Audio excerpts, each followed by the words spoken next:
Hello दोस्तों, एक बार फिर से तहे दिल से आप लोग का स्वागत है आपके इस YouTube channel board exam official पर। तो दोस्तों आई होप आप लोग बहुत ही अच्छे होंगे। अल्लाह आपको और आपकी फैमिली को इस कोरोना जैसी महामारी से बचाए रखे। तो दोस्तों आज की इस वीडियो में मैं बात करने वाला हूं आपके फिजिक्स के शॉर्ट क्वेश्चंस के बारे में, मतलब आपके फिजिक्स के लघु उत्तर प्रश्न के बारे में। देखिए दोस्तों, आपके फिजिक्स के शॉर्ट क्वेश्चन आपको 20 मार्क्स का क्वेश्चन पूछा जाता है। आपके एग्जाम में फिजिक्स के शॉर्ट क्वेश्चन में 20 मार्क्स का क्वेश्चन पूछा जाता है। देखिए दोस्तों, मैं आपके लिए फिजिक्स के शॉर्ट क्वेश्चन में मतलब क्लास 12 फिजिक्स के लघु उत्तर प्रश्न के लिए मैं आपके लिए टॉप 140 लघु उत्तर प्रश्न को लाए हैं, जिसे आप पढ़ लेते हैं। तो दोस्तों मुझे पूरा यकीन है, मुझे पूरा विश्वास है कि आप एक भी क्वेश्चन को एग्जाम में नहीं छोड़ कर आइएगा। ये मुझे पूरा विश्वास है। देखिए आपके एग्जाम में फिजिक्स के शॉर्ट क्वेश्चन आपको 18 क्वेश्चन दिया जाता है और कहता है कि आपको 18 क्वेश्चन में कहीं 10 क्वेश्चन का ही उत्तर दे।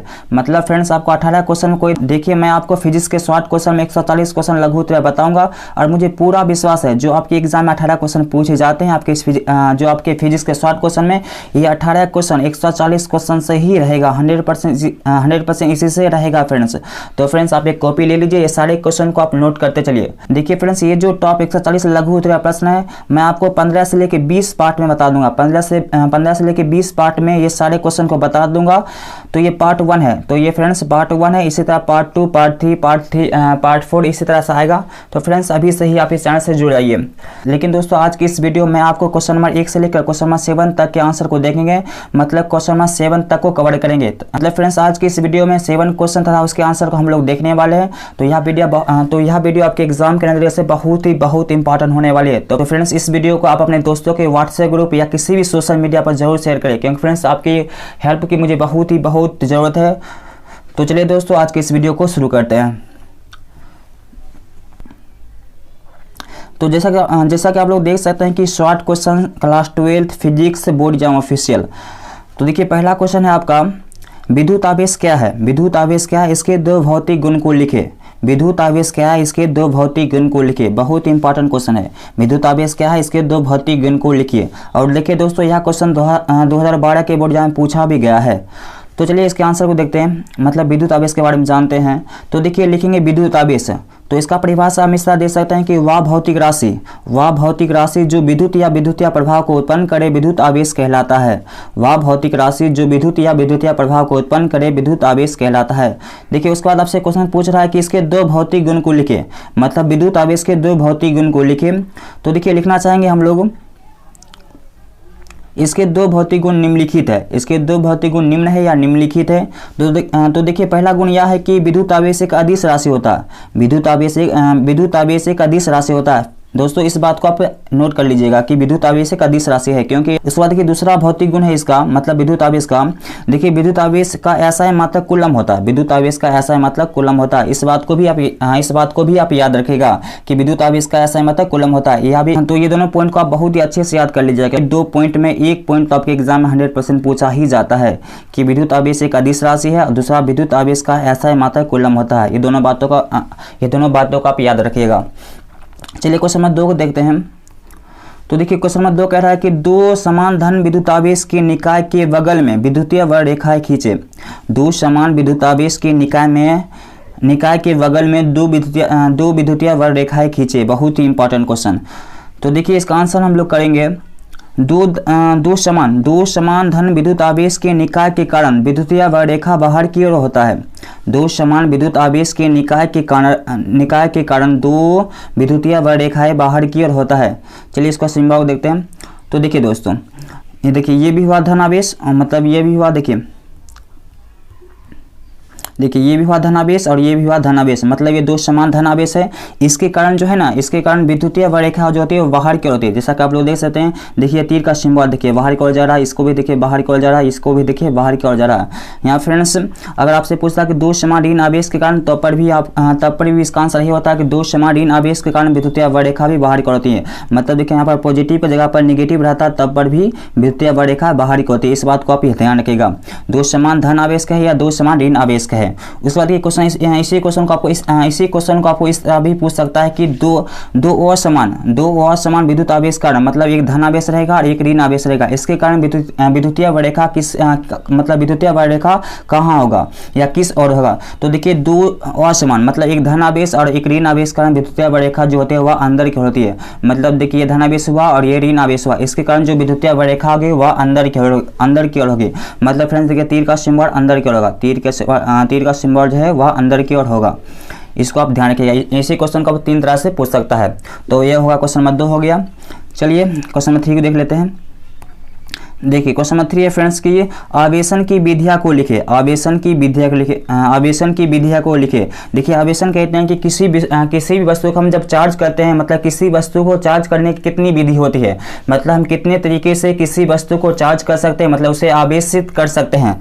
तो देखिए हम किसी वस्तु को 3 तरह से ही मतलब हम किसी वस्तु को 3 विधि से ही उसे आवेशित कर सकते हैं, मतलब उसे हम चार्ज कर सकते हैं। देखिए पहला जो होता है वह होता है संपर्क के द्वारा आवेशन, मतलब हम किसी वस्तु के संपर्क में लाकर उसे हम आवेशित मतलब उसे हम चार्ज कर सकते हैं। दूसरा होता है कि घर्षण के द्वारा आवेशन, मतलब हम किसी वस्तु को लगड़ते हैं, आपस में लगड़ते हैं, तो उसके द्वारा हम किसी वस्तु को आवेशित मतलब चार्ज कर सकते हैं। और तीसरा होता है कि प्रेरण के द्वारा आवेशन। ये 3 विधियां होती है जिनके द्वारा हम किसी वस्तु को चार्ज कर सकते हैं। चलिए क्वेश्चन नंबर 4 देखते हैं हम लोग।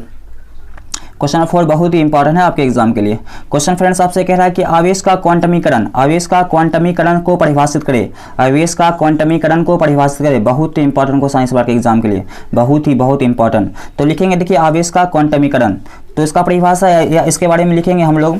जिस गुण के कारण किसी पिंड का कुल आवेश Q और मूल आवेश C का पूर्ण गुणज हो। मूल आवेश C का पूर्ण गुणज हो। गुणज कहते हैं गुणा को, मतलब मल्टीपल को। जिस गुण के कारण किसी पिंड का कुल आवेश Q और मूल आवेश C का पूर्ण गुणज हो तो उसे हम आवेश का क्वांटमीकरण कहलाता है। तो वह आवेश का क्वांटमीकरण कहलाता है। तो इस तरह हो जाए friends Q equal to Ne, जहाँ Q होगा चार्ज और N होगा नंबर ऑफ इलेक्ट्रॉन और E होगा बेसिक चार्ज।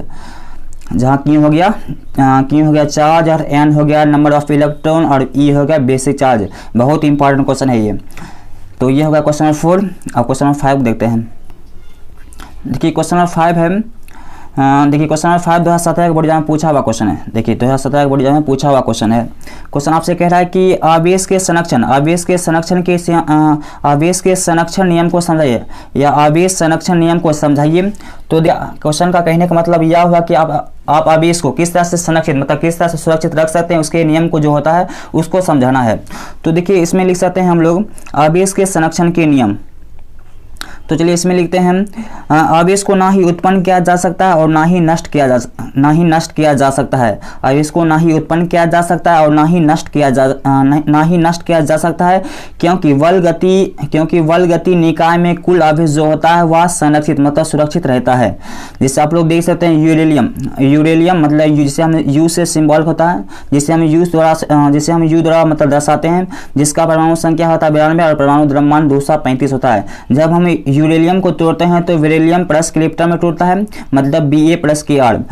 तो देखिए बेरिलियम जो होता है उसका परमाणु संख्या 56 होता है और उसका परमाणु द्रव्यमान 141 होता है, और क्रिप्टन का परमाणु संख्या 36 और उसका परमाणु द्रव्यमान जो होता है वह 92 होता है। तो देखिए आप पिछले मतलब क्वेश्चन नंबर 4 में आप पढ़े थे कि आवेश का क्वांटमीकरण। तो देखिए आवेश का क्वांटमीकरण बराबर फार्मूला होता है Q इक्वल टू Ne। तो इसी फार्मूला को हम वहाँ पर लगाते हैं। देखिए तो देखिए Q इक्वल टू Ne लगाए हम लोग। देखिए Q हो गया चार्ज और देखिए इलेक्ट्रॉन कितना हुआ 92 इलेक्ट्रॉन, क्योंकि परमाणु संख्या जो है 92 हो गया। उसी प्रकार देखिए इस साइड ये होगा मतलब विघटन से पहले, मतलब हम यूरेलियम को तोड़ने से पहले हो गया। अब देखिए जब हम यूरेलियम को मतलब U को तोड़ते हैं तब देखिए क्या होता है।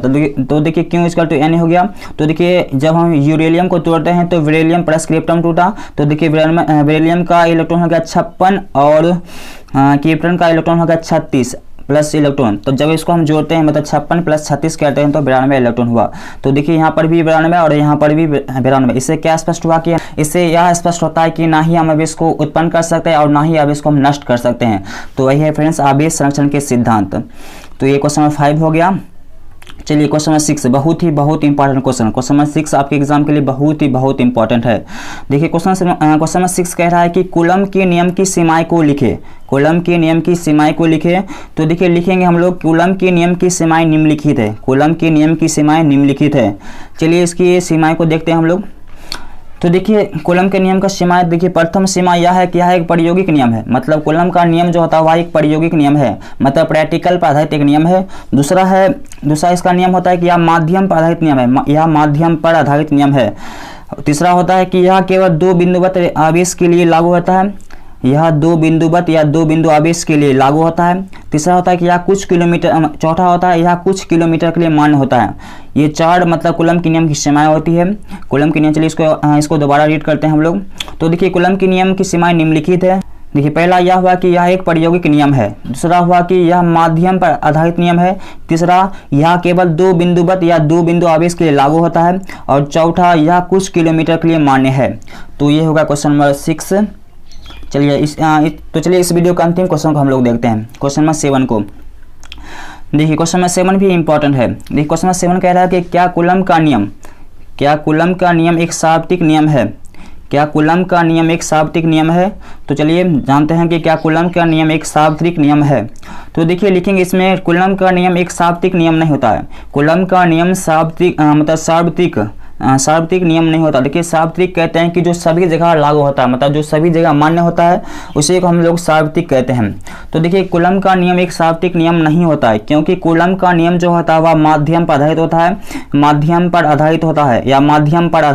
होता है, तथा यह केवल 2 बिंदुवत आवेश के लिए लागू होता है। इसलिए कूलम का नियम जो होता है वह एक सार्वत्रिक नियम नहीं होता है। तो फ्रेंड्स तो दोस्तों यह था 7 इंपॉर्टेंट फिजिक्स के शॉर्ट क्वेश्चन। आई होप दोस्तों यह वीडियो आपको बहुत ही अच्छी लगी होगी। यदि दोस्तों आपको वीडियो अच्छी लगे तो वीडियो को लाइक जरूर कर दें, और साथ ही साथ दोस्तों इस वीडियो को अपने दोस्तों के व्हाट्सएप ग्रुप या किसी भी सोशल मीडिया प्लेटफॉर्म पर जरूर शेयर करें, क्योंकि दोस्तों आपकी मदद की, आपकी हेल्प की हमें बहुत इंपॉर्टेंट है। साथ ही साथ दोस्तों इस चैनल को सब्सक्राइब जरूर कर ले, सब्सक्राइब करके साथ में बेल आइकन भी प्रेस कर ले, क्योंकि दोस्तों जैसा कि आपको मालूम है कि 12th का न्यू बैच अब स्टार्ट हो गया, इसलिए दोस्तों आपको इस चैनल पर रोजाना आपको न्यू वीडियो देखने को मिलेगी। तो मिलते हैं नेक्स्ट वीडियो में। तब तक के लिए जय हिंद, जय भारत, वंदे मातरम।